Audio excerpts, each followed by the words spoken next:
Welcome to the September safety meeting. We're going to be talking about safe driving today. Before I start the presentation, I'm going to go through all of our incidents since the last meeting. So starting off, we had one team member that was driving on I-94, noticed that there was a dead deer in the middle of their lane. So didn't really have much of an opportunity to get out of the way. They had a car on their right, median on the left. They were able to slow down enough to minimize any damage that would have happened to the truck and slow down enough to make anyone that was behind them aware that they were slowing down and stop in time as well. So it was good awareness while driving on I-94. But we also had another incident where a deer jumped out from the side of the road and struck the passenger side of the vehicle. Deer are always difficult, very unpredictable. Just always try and pay attention, be aware where deer are more prominent, and slow down in those areas when you can. So always be aware of your surroundings. We did have a couple property damage. We had one where team member was packing up for the day, putting their tools away in the toolbox, and they were up in the bed of the truck while they were putting everything away. They went to get out, and as they turned around, they hit the Troxler, fell off the tailgate and out onto the ground. When it hit the ground, it broke the connecting rod on the Troxler. Just a case of being aware of your surroundings, making sure that everything is secure before you're moving around in the bed of the truck, and making sure you know where everything is at before turning around. And then we had a team member who didn't want to leave their backpack with their laptop in their vehicle when they went into a restaurant. Completely understandable, that's okay. We had to remember to take those things with us when we leave. They ended up leaving the backpack with in the restaurant when they left for the day and didn't notice it until the next day. Unfortunately, when we called the restaurant, they weren't able to locate it at this time, so right now we have a missing laptop and backpack incident. As for our vehicle incidents, we had 5 not at fault and 2 at fault incidents. The not at faults, we had some damage that was noticed on the tailgate and rear bumper of the truck that was parked in the office parking lot. A team member came out and did a walk around of the vehicle and noticed the damage, possibly caused by landscaping equipment or something obviously caused the damage. So good use of the walk around and noticing the damage before driving away. So the others not at fault, we had a vehicle traveling on I-94. They were driving in the center lane, left lane was ending, and left lane had to merge into the team member's lane. The vehicle in the left lane either thought they had clearance or didn't look when merging and ended up hitting the driver's side of the team member's truck, causing both drivers to slam into the median. There's no injuries, thankfully.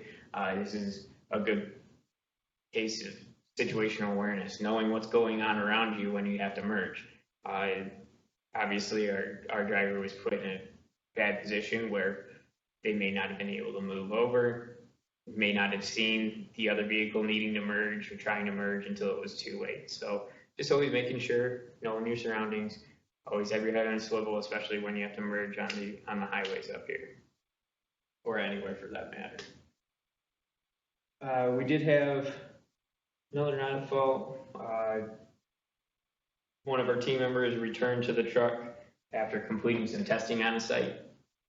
When they got back, they went to put everything into the bed of the truck and noticed that the tailgate wouldn't go all the way down, and then noticed some damage to the bumper. So it sounds like a hit and run incident. There was no indication of who did it. So, but at least we were able to find the damage before anything further happened.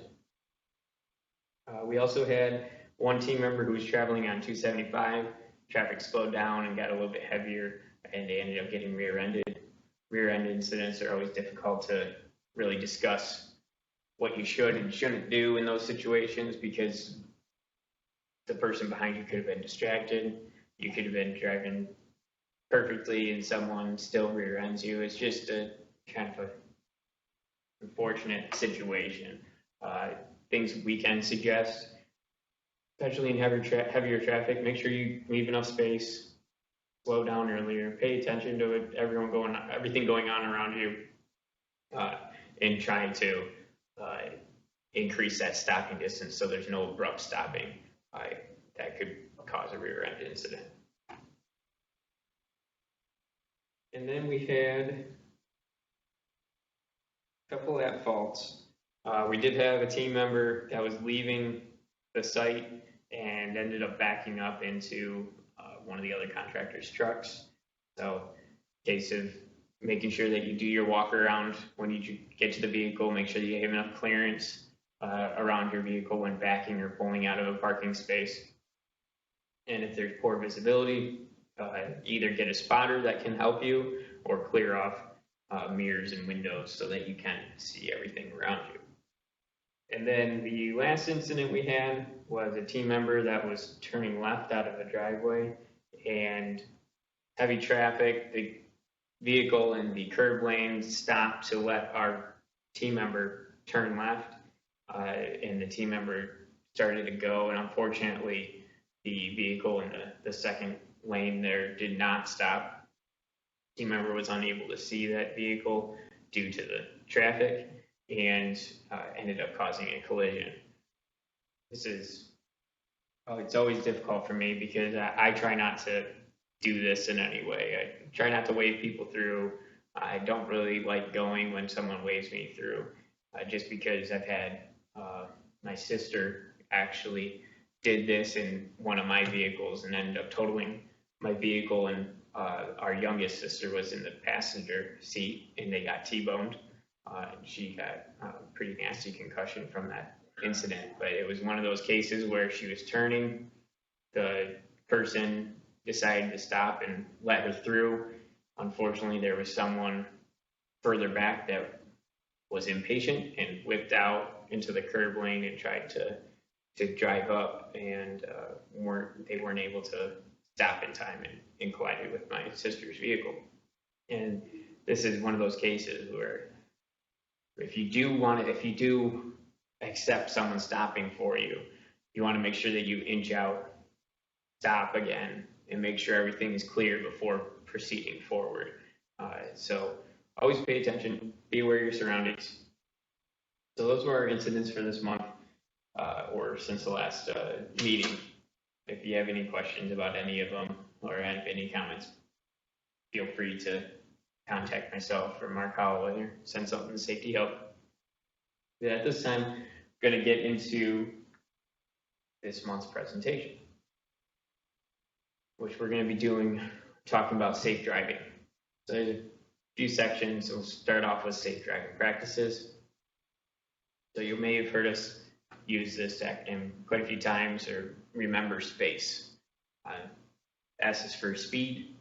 So the faster you drive, the less reaction time you have. Posted speed limits are there for dry, clear pavement conditions.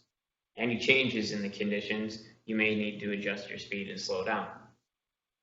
The number one cause of winter driving accidents is driving too fast for the conditions.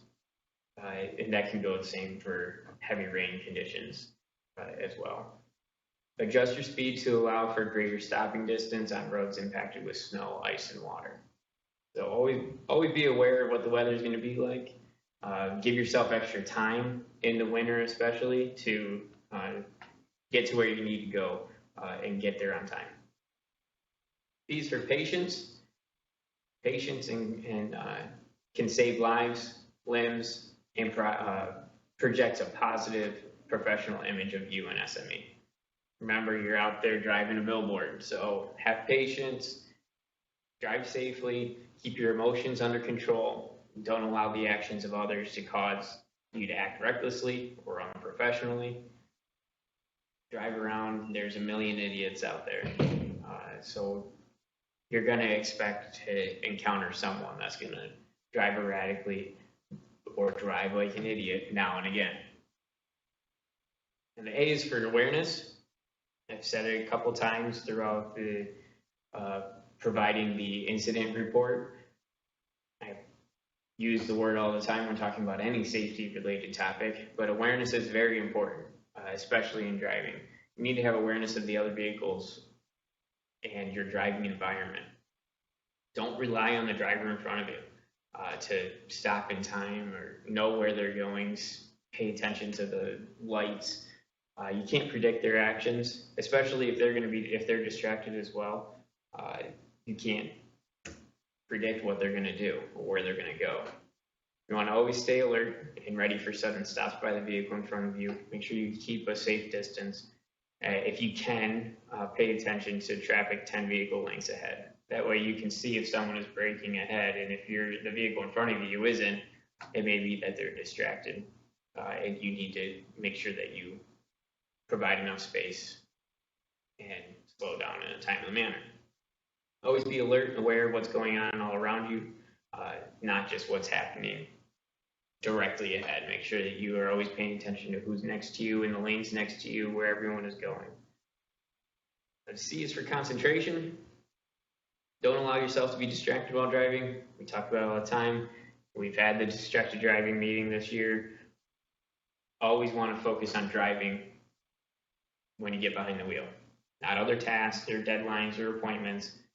Once you get behind the wheel, the only thing you should be focusing on is driving and getting from where you're at to where you're going.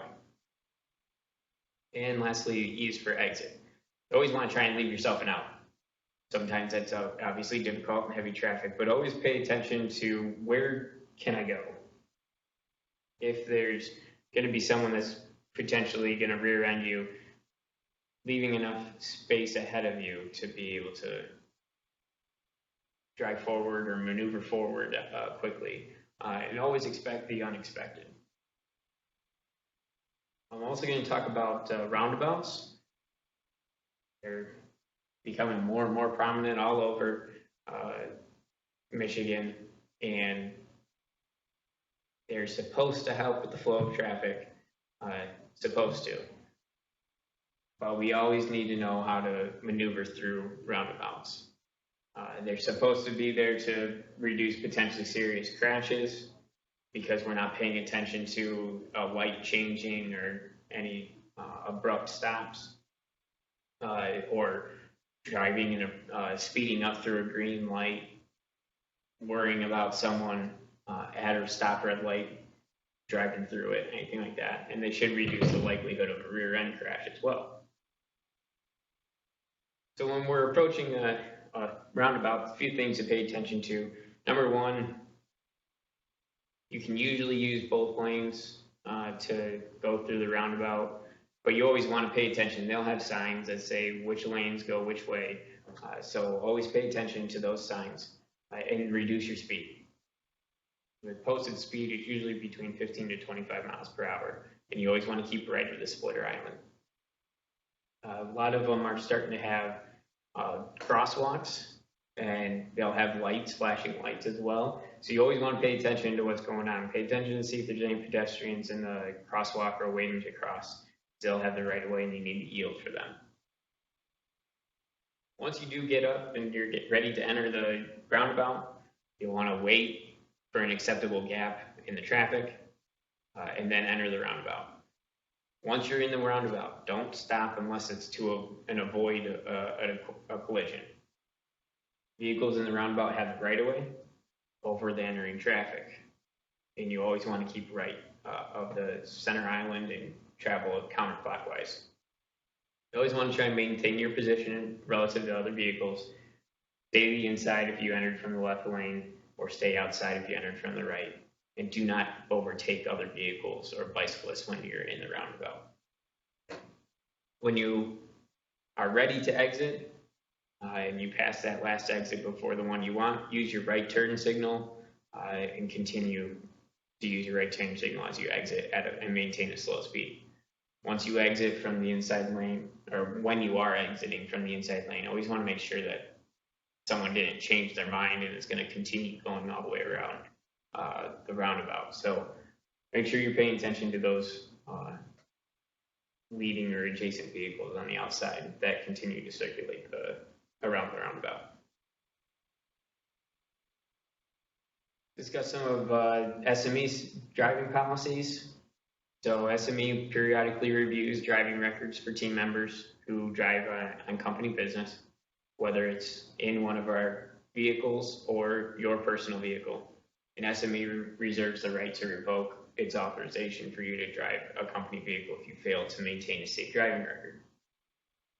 It is your responsibility to immediately notify your team leader and the human resources manager if your driver's license is restricted, suspended, or revoked. If you do get into an accident, each vehicle has a little pamphlet in it to help you know what to do in the case of an accident, and making sure that you take photos if it is safe to do so. As long as you're out of the way, traffic's light, and you can safely get out of the vehicle and take photos, you can take photos. And calling police to report it and getting all the information insurance-wise from the other driver. Then you'll have to report it to your team leader. So a team member involved in the vehicle accident will complete part one of the accident investigation report and then give that to their team leader. And the team leader will complete part two, which is on page 2 of the accident investigation report. We want those submitted within 24 hours or as soon as possible thereafter. You can find the accident report form on the Safety SharePoint site in the Safety Programs folder. It is also on the very front page on the right-hand side under Other Links. And if for some reason you forget both of those, you can always contact myself or Mark Holloway, contact your team leader. They'll have a way of getting it for you. One of our other policies is everyone's favorite safety cone policy. I always want to make sure that we're placing the vehicle or the cone when we park the vehicle on SME project sites, in our parking lots, anytime we're doing anything that's related to a project. So the idea is once around for safety. We want to make sure that we're paying attention to our surroundings and aware of our surroundings when parking in any parking lot.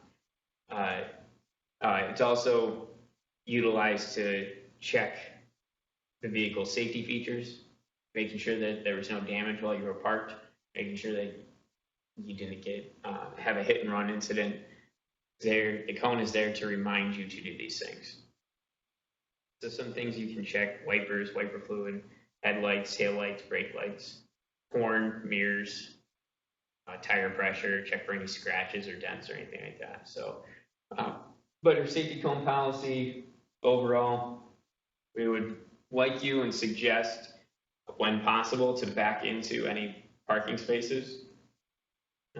If you're unable to do so, pulling forward.